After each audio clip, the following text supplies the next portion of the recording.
Hello, this is part 2 of the series, and in this video we're going to be building for the Anteater. The Anteater is one of my favourite animals in Planet Zoo. My favourite is the African wild dog, which I will eventually build for, but that's not the point. So, here's the build, and I hope you enjoy. It will be a time-lapse. Okay, so I already placed the path, and I also have this custom viewing thing that I made in a blueprint map. So I placed that to give a lookout over the enclosure to give better viewing. And I'm placing a waterfall because I want to add a river into the habitat. But I wanted there to be like a pond on the top, but as you'll end up seeing, it really didn't end up working because I didn't make it deep enough. And it just probably wouldn't have looked that good either way, so I'm glad I didn't use it. And then I kept on deleting the path over here, so I just moved the barrier into the waterfall, so I actually never ended up deleting it. But, and I'm doing terrain paint up there because I'm going to put foliage up there, and I'm also making room for the water in the lake. And now the terrain paint for the enclosure. Now, terrain helps me get a good outline of what I'm going to do for the enclosure, even when I haven't done a barrier yet. But now I'm doing the hard shelter, and while it looks like a grid right now, as you can see, I'm making it less gritty because grids don't look the best. But anyway, this habitat idea was given to me by a friend of mine, Jellyfish, or Jellyfish3559 on TikTok if you want to see his videos. He posts about Godzilla and occasionally Planet Zoo if he's doing a thing about it, but most of the time it's just Godzilla, which is pretty good. So if you want to go check out his thing, you can. But yeah. And to add some more detail to this shelter, I'm lining it with concrete to make it stand out more and not just be a big grey box. Because if it was just grey, it would look okay, but you want to make it as good as it can be, which is what I'm doing here. And then I went to go get this animal door, and then I changed the door colour to grey to fit the vibes of the backstage better. But also, this isn't going to be an actual backstage, this is going to just be an implied backstage, which makes people think that it's open during the night for the Anteaters, even though it's not. But over here, I'm trying to pick a fence type, and I decided mesh would go good. Because in a lot of Anteater enclosures, it's not glass, and it's usually mesh with a secondary fence, so that, well, you can't go right up to the mesh and get mauled by an Anteater, because Anteaters are pretty vicious, I'm pretty sure. So it wouldn't turn out the best. But I decided to go with a green colour, but looking back at it, it probably wasn't the best colour I could have picked, but it still ended up working fine as a fence. It doesn't look too terrible in the actual build. It's just a bit too green because it sort of makes it look like I'm going for full green vibes. But also, as you can see there, I didn't fully fill it in at that corner, but that's because I'm going to go back in with the planks and just fill it in. But anyway, now I'm lining the path with the barrier to make it seam up perfectly.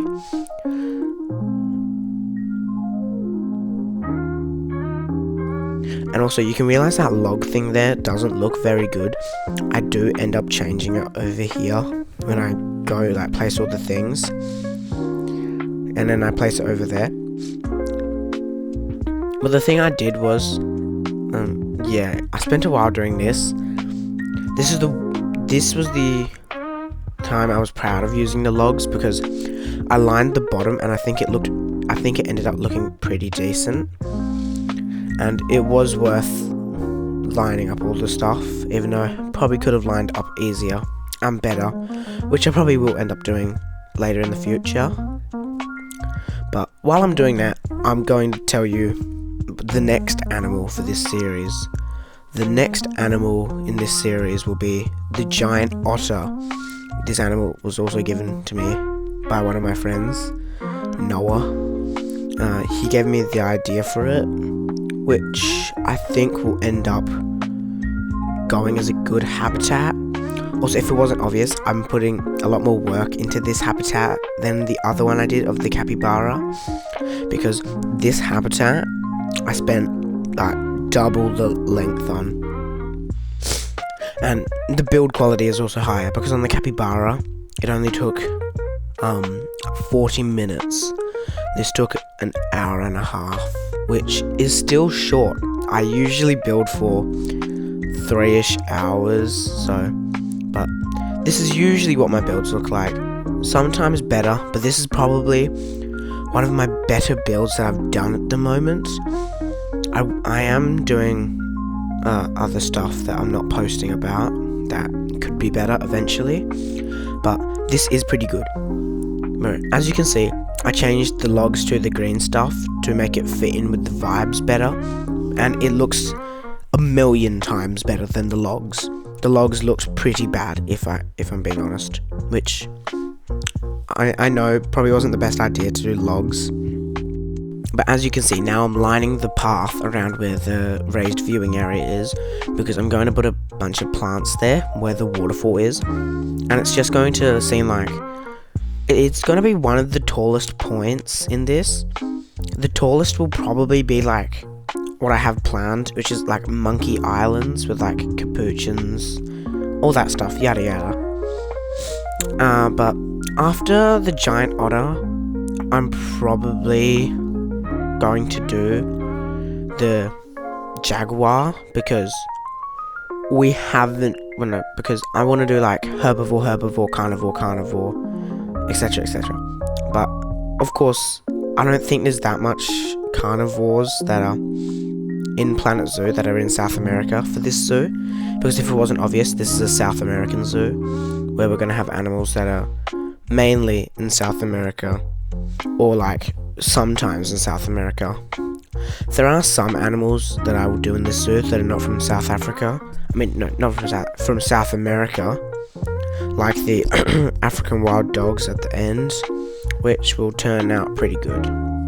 But anyways, I'm lining the back of the thing with the faux rocks. Yeah, I learned how to say it properly this time. Congratulations on me. But I'm not making it too tall, because I still want guests to be able to see through it and see all the other enclosures and animals that we have here. But it won't be the easiest to see, because this isn't going to be the main viewing area in this zoo. I'm planning on adding a few more raised viewing stuff, but I don't really do elevation in my habitats, and that's something in this series I want to try to do better, because usually most of my builds are very flat, as you can see, for this and the capybara one. But I'm going to try to add more elevation, either in terrain or in rocks, stuff that just makes it seem less smooth, which is what I will end up doing with the rocks over here. There's going to be a lot of rock things. That's not good enough. I mean, like hills, like what I did for the raised viewing thing. I like that. I think adds something to this build that I didn't have in the capybara thing. I also prefer doing bigger builds, because then you can add more detail into them, but small builds are still good, because then you can get more detail into them faster and easier. And sometimes, depending on the animal, it can be better than a large habitat. For example, the meerkat. Meerkats, you can do a lot with them, even though they're small size. Same with the aardvark, for example. They're decently small, yet you can do a lot with their habitats if you know what you're doing.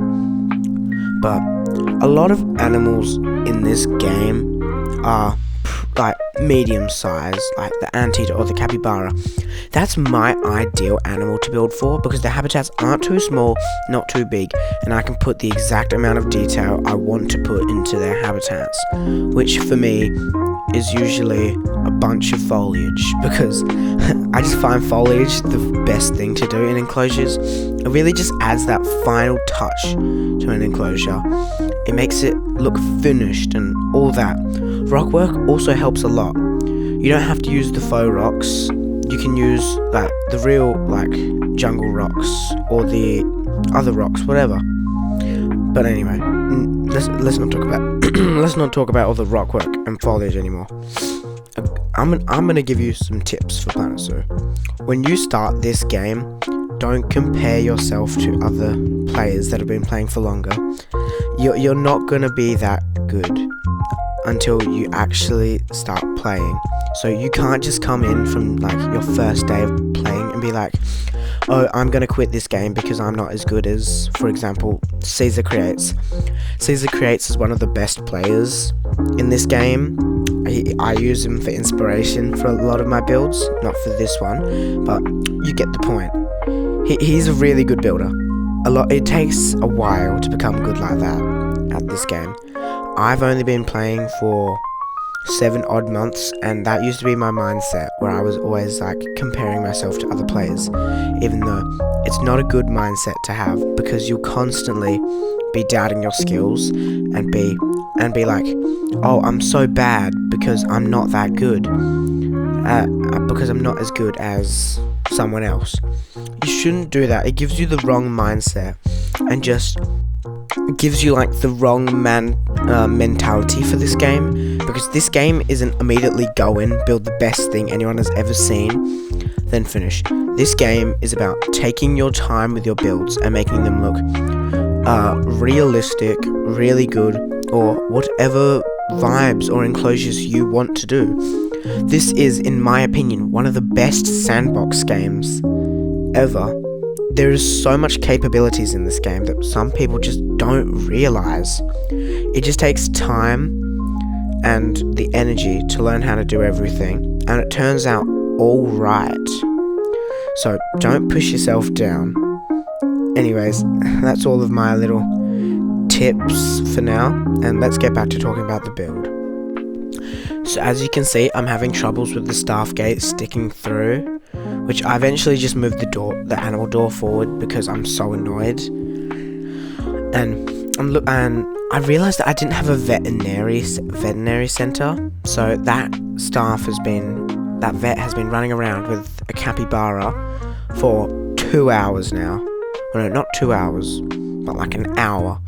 And so I did that real quick. And now I'm adding all the enrichment for the Anteaters, and I don't like the way the anthill looks. It looks too orange. I wish you could make it another color, because it looks like an African savanna anthill, which is fine, but I would have preferred another color. But I'm going in with the foliage now, all the buffalo grass. Buffalo grass is amazing. It adds so much detail to your builds and really brings them alive. And so if you don't like buffalo grass, I am in shock, because it's the best plant in this game, no doubt. Every build I do has buffalo grass, even if it's an Arctic build. And every biome I do an enclosure for has buffalo grass. It's just so vital for a habitat. Even if it doesn't match what the animal wants, it makes the enclosure look millions of times better. So if you're deciding to do an enclosure, add buffalo grass. It makes it so much better. And also a trick I learned from someone I saw doing it. You can use the cabbage tree and stuff and sink it down. It looks really good. Same with the ponytail palm, which looks pretty good. And I'm going in with the cattail reeds and the mangroves now to add up some more spruce to the water area, spruce it up. But I don't think I did a good job with the water in this habitat. I did alright, but I could have done better. Also, something I don't like about this enclosure is that the blue eastern grass, I think it's called, that I put around some stuff. I don't like it. It's got too much colour on it. I also feel like I should have made half the enclosure like parched and dry, because this is a very lush enclosure. As you'll start to see near the end of it, it's way too lush. Not way too lush, it's good for anteaters, but I just would have preferred something less lush. Lush builds are amazing, don't get me wrong. It's just sometimes if you're doing it in like in a certain biome where there's not as much water or foliage, it could seem a bit unnatural. And considering I'm doing this in a temperate map, it's a bit odd, but it still works fine. And I'm going in with the drin grass over it, which adds a bit more detail. I don't like drin grass by itself. It looks odd. But if you sink it into another grass, it looks fine, don't get me wrong. So you can do that. And that wood thing, I'm lining a bunch of foliage against it, because I don't want just a random log wall in this enclosure where the anteaters can reach, because those claws would probably break it down and cause structural damage, which is what the foliage is trying to stop from happening. But yeah, this habitat is almost done now, and we're going in with the finishing foliage. And I'm going in with the Scavolia bush. It is my favourite bush in this game. I don't care what people say, it looks very good in a tropical enclosure. I always use it. And I didn't use much of these branches, but I put them in some places, and I think it added a little bit of detail, which is fine. You don't always need to add tons of a certain plant. You can add a plant once and it will add tons. Like those little branches, I didn't place them a lot, but they did something. Same with this leaf litter. It shows that like it's not perfect, and the trees, there's leaves falling down, because well, there won't always be like perfect trees where there's never leaves falling. So add the tropical leaf litter, or if you're doing a temperate build, you can use the leaf litter from the Twilight pack. I think it's called the Autumn leaf litter. It's way more vibrant, which is why I didn't use it in this one. It would have added too much colour that I'm not going for. And also, to prevent the anteaters from getting too close to the barrier, I put a wild hedgerow around it, just to make the guests think that there's more distance than there really is, because in reality there's only like a 30 centimeter gap between them. 40 centimeters, which isn't a lot if you've seen their claws. But now I'm going up to the top bit, doing all the little foliage work, detailing up the area, and it's turning out pretty good. I don't like the bramble bush. I don't think I should have added it, but if you're doing a temperate tundra tiger build, add tons of it. It looks perfect. But if you're doing tropical, don't add it. It doesn't really fit the vibes of green. But I'm going in.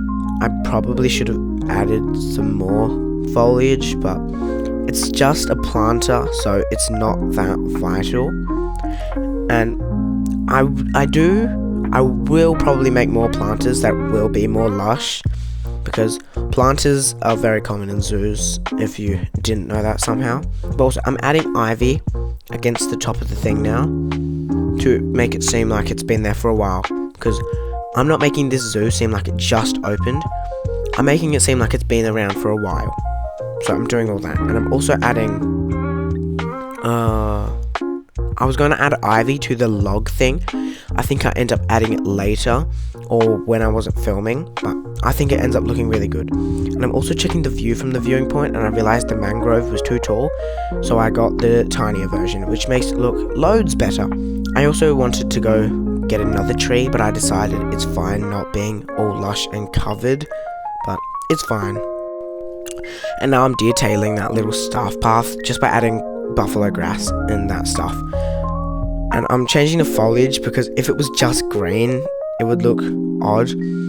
Always change your foliage in enclosures. I mean, not foliage, terrain paint. Because the terrain paint, just green, looks odd to me, and I don't think it looks that good.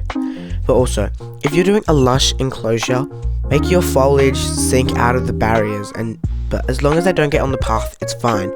Because lush enclosures are going to have bits where they spew out of mesh fences, or clip into places where you can't see. It's okay for it to be lush, but I'm also lining it with bamboo so that guests can't exactly see what's going on behind there, even though they could probably just look through that staff thingy and they'll get a perfect view. But I'm also covering up that bit so that they can't see what will be through there, which will end up being just a rock wall probably for another enclosure coming up. So this habitat is nearly done, and I think this is one of my favourite habitats I've done recently. It won't be the best. I will create another video in a week, 1 week, 2 weeks, but around then, and it'll turn out as good or better. But the people who help to inspire this build for me, they are very appreciated in my books. So it was Jellyfish and Noah. They are two of my good friends. I've known Jelly for 6 odd months, and I've known Noah for 2. But even though I've only known them for a short time, they are some really good friends, and they give some really good tips and advice, even though sometimes they can be a bit of a bully. But that's just them, you know. But I'm adding the final stuff, and I decided what would go up here good is some of the education for them. But this is the final bit of the habitat. I hope you enjoy, and this is the end. I will provide some cinematics later. Well, this is the end of my second video. I think it turned out pretty decent. If you have any tips or animals you want me to build for in the future, put it in the comments. And engagement is very much welcome, so like or subscribe or do nothing. A view is fine with me. Goodbye.